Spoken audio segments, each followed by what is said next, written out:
তাদের দ্বিতীয় দলিল, তাদের দ্বিতীয় মজবুত, সবচেয়ে মজবুত এবং সবচেয়ে শক্তিশালী দলিল হচ্ছে এই হাদিসটি।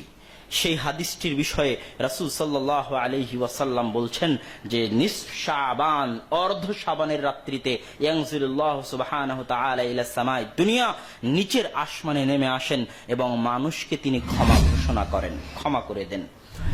এই হাদিস নিয়ে কেন তাদের এটা শক্ত দলিল? এই হাদিসকে শেখ নাসিরউদ্দিন আলবানী রাহিমাহুল্লাহ হাসান বলেছে, এই হাদিসকে শেখুল ইসলাম ইবনে তাইমিয়া রাহিমাহুল্লাহ হাসান বলেছে, এই হাদিসকে ইমাম ইবনে হিব্বান হাসান বলেছে, এই হাদিসকে ইমাম মুনজিরি হাসান বলেছে। এইরকম তাদের পক্ষে এবং যত হানাফি আলেম আছে যারা শবে বরাত পালন করতে চায় তারা তো বলবেই, আবার আমাদের পক্ষ থেকে শেখ আলবানী এবং ইমাম ইবনে তাইমিয়ার মন্তব্য তারা নকল করে জোরপূর্বক পেশ করতে চায় যে শবে বরাতের অস্তিত্ব হাদিস দ্বারা প্রমাণিত। অতএব এই হাদিসের বিষয়টি আমাকে এবং আপনাকে, যদিও এটা দার্স নয়, জুমার খুতবা, দার্স হলে ডিটেইলস বিস্তারিত আলোচনা করা যেত এই হাদিসের উপর, কিন্তু কিছু সারমর্ম আপনাদের সামনে পেশ করতে চাই যাতে আপনাদের বুঝতে সুবিধা হয় যে কেন আমরা আলবানী রাহিমাহুল্লাহ বলার পরেও, ইবনে তাইমিয়া রাহিমাহুল্লাহ বলার পরেও আমরা মানতে চাই না বা চাচ্ছি না। এর এক নাম্বার কথা হচ্ছে, যারা আমাদের উপর অভিযোগ দেয় সারা দিন যে আমরা নাকি আলবানী রাহিমাহুল্লাহর মুকাল্লিদ, আমরা নাকি ইবনে তাইমিয়ার মুকাল্লিদ, তো আমাদের এই আমলটা তাদের জন্য জবাব যে আমরা পৃথিবীতে কারো তাকলিদ করি না, একমাত্র রাসূল সাল্লাল্লাহু আলাইহি ওয়াসাল্লাম এবং আল্লাহ সুবহানাহু ওয়া তাআলার তাকলিদ করি, তাছাড়া দ্বিতীয় কারো তাকলিদ করি না। তার জ্বলন্ত প্রমাণ এই আমল। এবার একটা জিনিস মনে রাখেন, শবে বরাতের এই হাদিস একাই সহিহ, একাই হাসান তা কিন্তু নয়। এইটা অনেকেই ভুল বুঝে। প্রথম ভুল ধারণা এই জায়গাতে, শবে বরাতের এই ফজিলত মর্মে যে আল্লাহ সুবহানাহু ওয়া তাআলা নিচের আসমানে নেমে আসেন এবং মানুষকে ক্ষমা করেন, এই ফজিলত মর্মে যত হাদিস এসেছে সব হাদিস জয়ীফ, যত হাদিস এসেছে সব হাদিস জয়ীফ। স্বয়ং নাসিরউদ্দিন আলবানী সব হাদিসকে জয়ীফ বলেছেন। যারাই তাহকিক করতে আসবে তারাই জয়ীফ বলবে, একাই কোনো হাদিস সহিহ নয়। তাহলে কাহিনী কি? কাহিনী হচ্ছে আলবানী রাহিমাহুল্লাহ এইরকম 7-8টা জয়ীফ হাদিসকে এক জায়গায় করে বলছেন যে এতগুলো জয়ীফ হাদিস একত্রিত হওয়াতে হাদিসটা হাসান। ইবনে তাইমিয়া রাহিমাহুল্লাহ বলছেন এতগুলো জয়ীফ হাদিস একত্রিত হওয়াতে হাদিসটা হাসান। এটা হচ্ছে কাহিনী। কেউ যদি মনে করে যে হাদিস একাই সহিহ তাহলে ভুল করবে। আপনাকে জানতে হবে হাদিসের 4টি প্রকার আছে। এক, সহিহ লিজাতিহি, সহিহ লিগাইরিহি, হাসান লিজাতিহি, হাসান লিগাইরিহি। মনে না থাকলেও একটু বুঝার চেষ্টা করেন। হাদিস সহিহ হওয়ার জন্য 5টি শর্ত। মা রাওয়াহু তাম্মুদ দাবতি আদলুন মুত্তাসিলুস সানাদি গায়র মুআল্লিন ওয়ালা শাযিন। যে হাদিসকে ন্যায়পরায়ণ রাবী বর্ণনা করে, স্মৃতিশক্তিতে মজবুত রাবী বর্ণনা করে, ছাত্র শিক্ষক শুনেছে, প্রমাণিত যে ছাত্রর নিকট থেকে শিক্ষক শুনেছে, শিক্ষক তার শিক্ষকের নিকট থেকে শুনেছে, কোনো বিচ্ছিন্নতা নাই। 4, হাদিস শাজ নয়, তার চাইতে বেশি সহিহ হাদিসের বিরোধী নয়। 5, হাদিসের মধ্যে কোনো গোপন ত্রুটি, গোপন ইল্লাত নাই। এই 5টি শর্ত পাওয়া গেলে হাদিস সহিহ লিদাতিহি। যদি 5টি শর্তের মধ্যে শুধু স্মৃতি শক্তিতে অল্প দুর্বলতা, সামান্য দুর্বলতা যেটা কাটিয়ে ওঠা যাবে, সেই হাদিসকে বলে হাসান লিদাতিহি। এবার হাসান লিদাতিহি হাদিস যখন বিভিন্ন সানাদ থেকে আসে, যেমন শবে বরাতের হাদিসটা 7-8টা জায়গা থেকে আসার কারণে আলবানী রাহিমাহুল্লাহ বলতেছে এটা হাসান লিগাইরিহি। এরকম হাসান লিদাতিহি হাদিস যদি বিভিন্ন সানাদ থেকে আসে তাহলে ওটাকে বলে সহিহ লিগাইরিহি।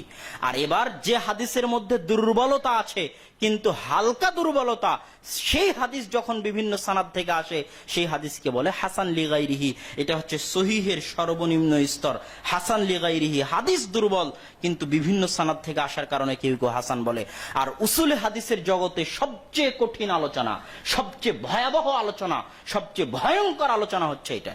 এত সহজ নয় যে আপনি 2-3টে হাদিস জয়ীফ এক জায়গায় করলেন আর বলে দিলেন যে এই হাদিসটা হচ্ছে হাসান লিগাইরিহি। এটা এত সহজ নয়। এই জন্য যত ইখতিলাফ মুহাদ্দিসিনদের মধ্যে তৈরি হয়েছে তার অধিকাংশ ইখতিলাফ এই জায়গায় তৈরি হয়েছে। আপনি মুহাদ্দিসদের অনেক মুনকিরে হাদিস আছে যারা অভিযোগ উত্থাপন করে যে তোমাদের মুহাদ্দিসদের মধ্যে তো হাদিস সহিহ জয়ীফ নিয়ে ইখতিলাফ। আরে এরকম কোন ইখতিলাফ তুমি পাবা না যে এক মুহাদ্দিস একটা হাদিসকে সহিহ বলতেছে আর আরেক মুহাদ্দিস ওই হাদিসকে জাল বলতেছে। এরকম ইখতিলাফ নাই। কথা মনে হয় বুঝাতে পারিনি। ইখতিলাফ কোন জায়গায়? এক মুহাদ্দিস একটা হাদিসকে জয়ীফ বলতেছে, আর আরেক মুহাদ্দিস মানতেছে যে ওই হাদিস জয়ীফ, কিন্তু আরো 3-4 সানাদ থেকে আসার কারণে ওই মুহাদ্দিস ওই হাদিসকে হাসান বলতেছে। এই জায়গাতেই হচ্ছে অধিকাংশ ইখতিলাফ, এর বাইরে হাদিসে কোনো ইখতিলাফ নাই। সব জায়গায় অধিকাংশ 90% ক্ষেত্রে মুহাদ্দিসদের সিদ্ধান্ত একমত। তো এখানেও এই হাদিসও ইখতিলাফ হয়ে গেছে। তো আমি আপনাকে আগে যেটা বুঝাতে চাইলাম যে শবে বরাতের হাদিস এককভাবে সহিহ হাসান এরকম নয়, অন্যের সহযোগিতা নিয়ে কেউ কেউ বলেছে।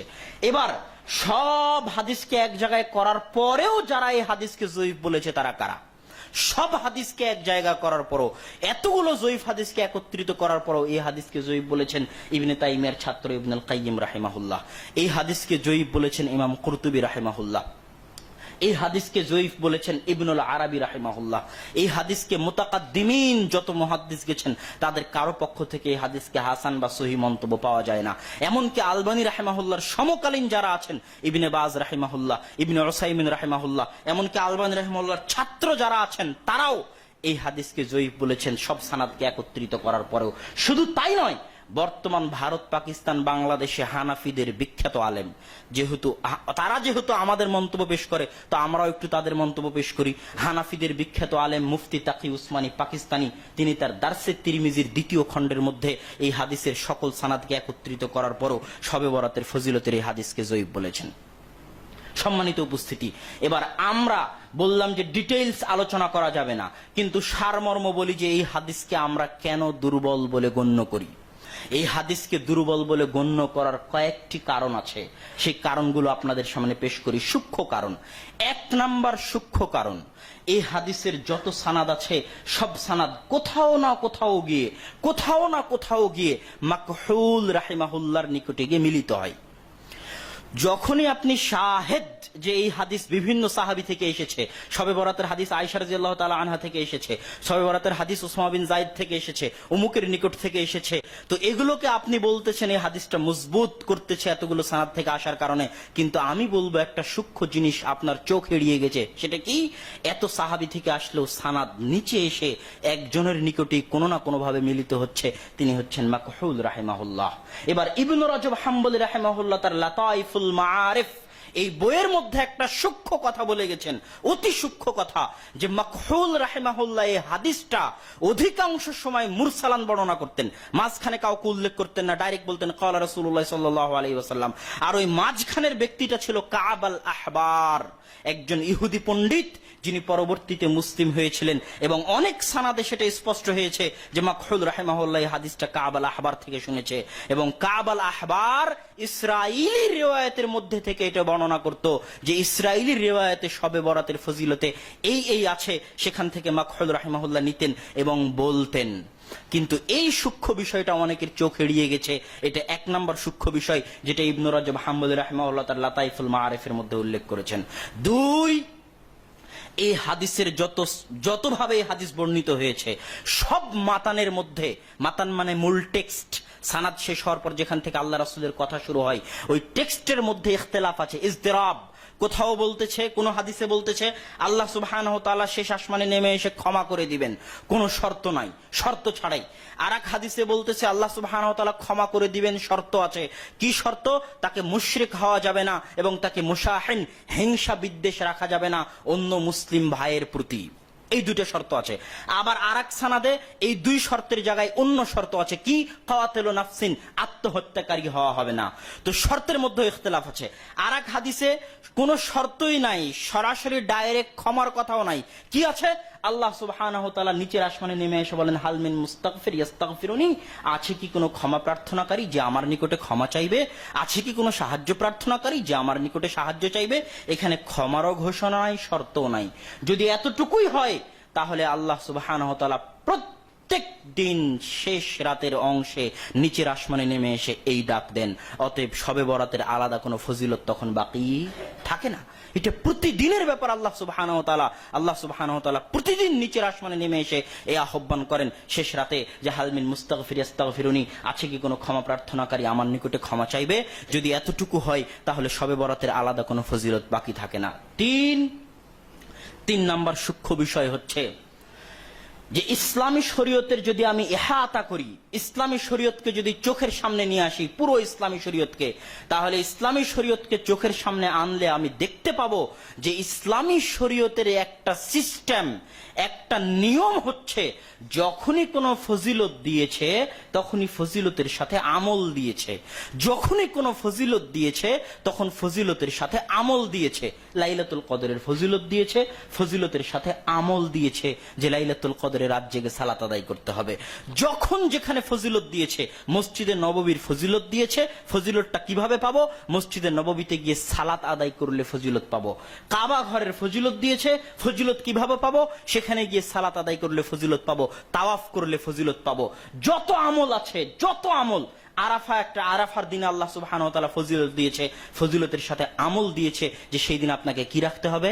সিয়াম রাখতে হবে। ইসলামী শরীয়তকে সামনে রাখলে এই রকম পাওয়া যায় না যে শুধু ফজিলত আছে আমল নাই, শুধু ফজিলত আছে আমল নাই, এরকম উদাহরণ নগণ্য, বিরল পাওয়া যায় না। অতএব ইসলামী শরীয়তকে সামনে রাখলে এটাই হওয়া উচিত ছিল যে যদি শবে বরাতের ফজিলত থাকে তাহলে শবে বরাতের দিন কি দিতে হবে? আমল দিতে হবে। কথা মনে হয় বুঝাতে পারিনি। যদি শবে বরাতের ফজিলত থাকে তাহলে কি থাকতে হবে? আমল থাকতে হবে। কিন্তু শবে বরাতের দিন আমলের ব্যাপারে সহিহ হাদিস তো বহু দূরের কথা, একটা জয়ীফ হাদিসও নাই যে শবে বরাতের দিন সালাত আদায় করো, শবে বরাতের দিন সিয়াম রাখো, শবে বরাতের দিন কবর জিয়ারত করো, শবে বরাতের দিন রুহুরা ফিরে আসে, শবে বরাতের দিন হালুয়া রুটি বানাও। শবে বরাতের দিনের ফজিলতের হাদিস নিয়ে তো আমি আলোচনা করলাম, কিন্তু ফজিলত যদি মেনেই নেই তাহলে আমলের ব্যাপারে সহিহ হাদিস দূরে থাকে, একটা জয়ীফ হাদিসও নাই। তখন তুমি বলবা, এখানে আরো একটা কথা বলে নি, যে তাহলে ক্ষমা করবে, যে শবে বরাতের দিন আল্লাহ সুবহানাহু ওয়া তাআলা নিচের আসমানে নেমে আসবেন এবং ক্ষমা করে দিবেন, এতটুকুই হাদিস। যে হাদিসটা আমরা দাবি করতেছি এখনো যে হাদিস জয়ীফ, এবং আরো বিস্তর ডিটেইলস আলোচনা করলে স্পষ্ট হয়ে যাবে যে আলবানী রাহিমাহুল্লাহ এবং ইবনে তাইমিয়া রাহিমাহুল্লাহর সিদ্ধান্তের মধ্যে ত্রুটি আছে। এটাই সঠিক সিদ্ধান্ত যে হাদিসের মধ্যে ইল্লাত আছে, এই হাদিসের মধ্যে ইজতিরাব আছে, এই হাদিস জয়ীফ, দুর্বল। সানাদগুলো গভীরভাবে বিশ্লেষণ করলে সেটা ধরা পড়ে, কিন্তু জুমার খুতবায় ওইভাবে ডিটেইলস বলা সম্ভব নয়। কোনোদিন যদি দাস হয় তাহলে সেখানে স্পষ্টভাবে পেশ করার চেষ্টা করবো ইনশাআল্লাহ।